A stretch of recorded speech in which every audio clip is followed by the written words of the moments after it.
El projecte aplicat és essencial en el postgrau del lideratge mèdic, ja que suposa la culminació dels coneixements, habilitats i valors que s'han treballat durant la formació.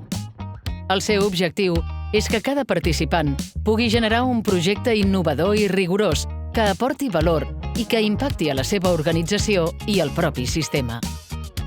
No es tracta, per tant, d'un treball acadèmic, sinó d'un projecte professional centrat en l'abordatge d'un cas, en el disseny d'una estratègia o en la resolució d'algun repte específic. Amb l'acompanyament d'un tutor, cada participant ha de dissenyar un pla amb visió estratègica i una orientació pràctica que doni resposta als desafiaments de la seva organització. Jo crec que el rol és intentar enfocar una mica el projecte. De vegades el projecte la persona el planteja com una mica massa obert, amb uns objectius massa amplis. Intentar ajudar-los a enfocar el projecte perquè ells sàpiguen exactament quin és l'objectiu del mateix i també aquest acompanyament. Buscar també temes que realment siguin rellevants per a l'organització, és a dir, que a part de que siguin importants per a ells poder fer aquesta tasca, que realment suposin un canvi en l'organització que ells estan immersos. I de vegades els hi falta una mica aquesta visió estratègica i nosaltres com a tutors els podem ajudar i facilitar. Els centres aporten la visió de gent jove, gent que està agafant un rol de gestió de procés, de lideratge i tenen una perspectiva més fresca, més nova i són capaços d'aportar idees noves, implicació de professionals que treballen amb ells i, per tant, una mica constitueixen un punt de palanca de canvi per les pròpies organitzacions.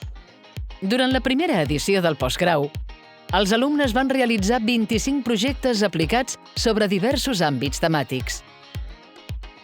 Des de l'Institut de Formació Mèdica i Lideratge i en col·laboració amb els alumni, estem fent seguiment de la seva implantació. Un any després, voleu conèixer algunes dades?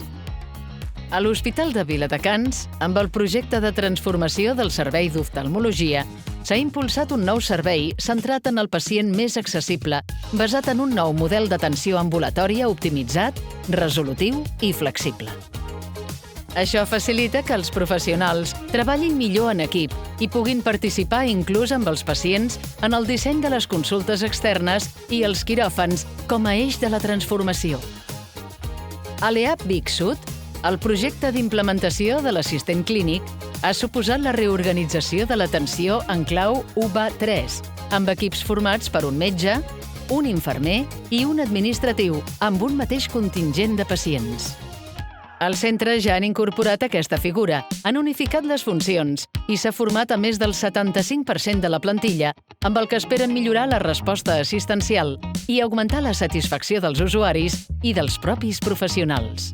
L'Hospital Parc Taulí de Sabadell ja ha implementat la unitat de cirurgia digital gràcies al treball del grup d'enginyeria biomèdica del 3D Lab i l'equip mèdic expert en impressió 3D.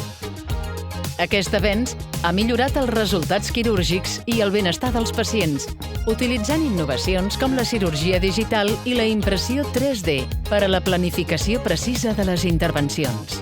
En aquesta segona edició, la resposta dels alumnes també ha estat molt alta i, segons ens diuen, els projectes els han servit molt.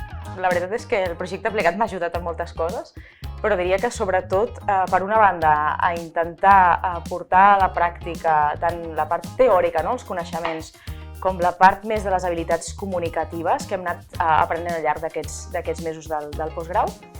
I per una altra banda, parar a pensar, que de tant en tant ens costa parar, com puc millorar la qualitat assistencial dels pacients que tenem al centre on treballo.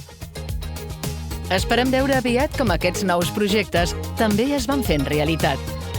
A tots vosaltres, gràcies!